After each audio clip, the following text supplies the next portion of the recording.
So behind the scene, there's something going on that has not been brought to light for a while. Edochie hinted about it here and there. We've been hearing it here and there. Edochie and some of his rich friends have lost, that connection and link with them because they don't want Edochie to dirty them. Now, recall that Edochie talked about when he wrote his long epistle. He said, "God forbid, if you had lost your life while undergoing breast enlargement surgery, which you didn't tell your husband about, what would people have said? Yo, as RIP that innocent woman, Abby, everybody would be insulting me. Who signed the consent paper? I was out of town then, working. You told me you weren't feeling too well. I was saying sorry. I didn't even know what was going on till much later. And you still came out on social media in your calm voice, telling people you had been sick and recovering, and they were pitying you and insulting me. Why didn't you tell them the truth, that you went to make your boob enlarge, big?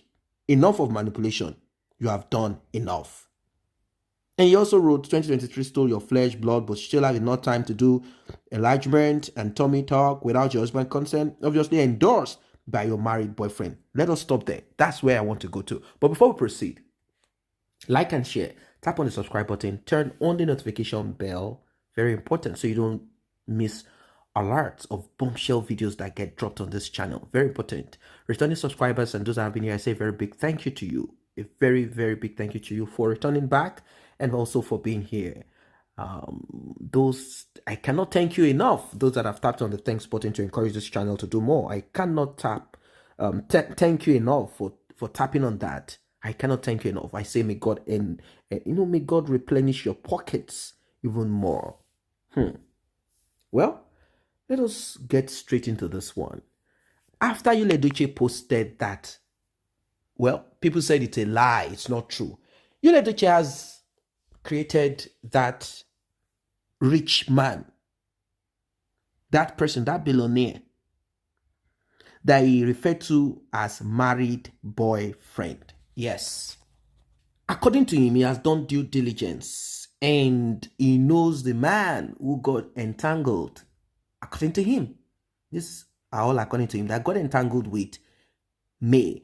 In fact, this is what he wants us to believe, that May, behind the scene, whenever she travels abroad, whenever she does her things here and there, she meets with these rich people. Now, Edochie meets with these rich people to drink and get contract endorsement here and there, expensive whiskey that has been, stored for over 40, 50 years, 100 years, expensive whiskey. It feels good with them, that kind of thing.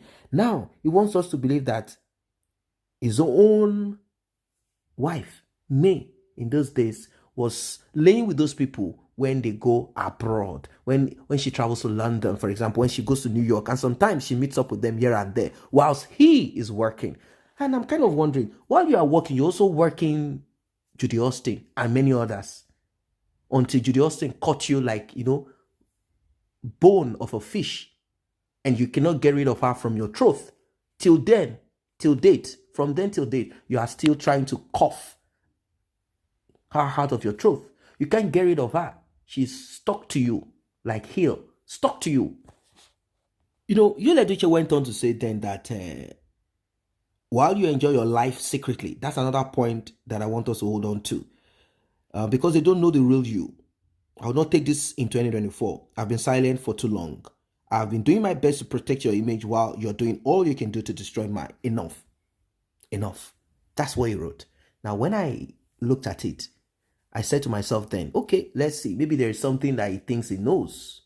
Edochie obviously is a wounded lion.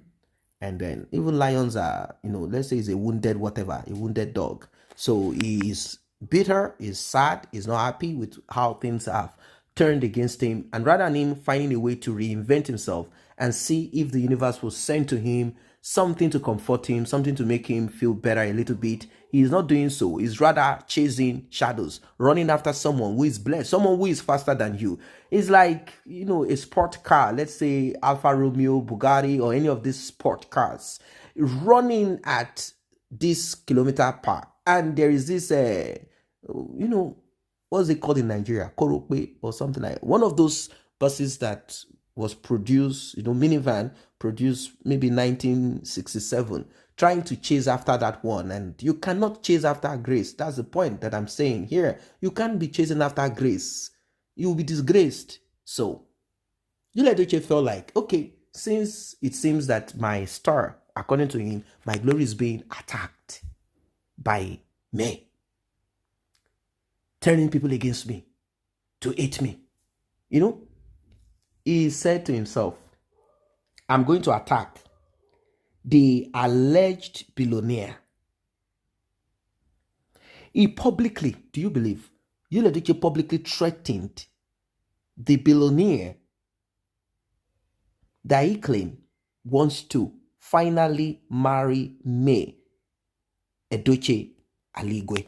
Yeah, some people said we should include Aligwe so that whenever she's done with this, people will get used to it. Yes, that's her surname, Aligwe. That's her maiden name. So, Edochie threatened this man publicly. Yeah, like seriously threatened this man publicly, saying that you are the one who is trying to persuade, turn my wife. He is still insisting that as long as May keeps that name, May remains his wife. And I'm kind of wondering where he got this kind of thoughts from. It doesn't make sense to me. Like, I cannot really see it making sense to me. How is it possible that you call someone is your wife not because they have your surname? After all, that surname is not the only surname in this world. I mean, like, not for your family alone. What you should be thinking right now is, what does she have in her heart towards you? That's the most important. And she has made it clear that polygamy is a no-no. So, she gave you the opportunity. She didn't say, as from today onward, I'm ending it. She only went to the court to seek for divorce to show that she wants to cut it off. Now, did you, if you really wanted, did you go back to her and say, okay, you know what? We will not do polygamy again. I'm going to keep the other one as a baby mama. Although it's going to be difficult because she knows that whenever you leave home, you are going to Enugu, you are going to Asaba with Judy Austin. So it's not going to go down well with her. So she already thought about it like, this man has made his own decision. I have to make mine. Now, with all of this, what is it now about Edochie threatening publicly the man that he claimed wants to? Like, this is the man friend, the billionaire man friend of May. This is the person giving her the boldness to do whatever it is that she is doing to me. And I must deal with that man. For me, I really do not understand this thing. Threatening the man, whoa, leave my wife. Why are you doing that? That kind of ranting, the way he does his thing. You should not be surprised anymore. You've already seen some of his write-up. So you should know the way Edochie will address another man, even though there's a divorce going on, divorce proceeding going on. You see the way, leave my wife. How dare you? Is that how you people do where you're from? I mean, my father is a titled man. I'm also a titled man. My name is Odoku. Edochie kept on ranting, telling this man, get out of my... And if, until Edochie begins to apply proper reasoning, I don't want to say he has a long way to go. Because the way I'm saying it, at the end of the day, May will be the one shouldering the responsibility of those kids. Because Edochie will have nothing to eat, will become a problem. That's it. To eat will be a big, huge problem. I don't know what your advice and suggestion is for this man, Edochie. Drop it in the comment section. He comes here to listen. He comes here to read.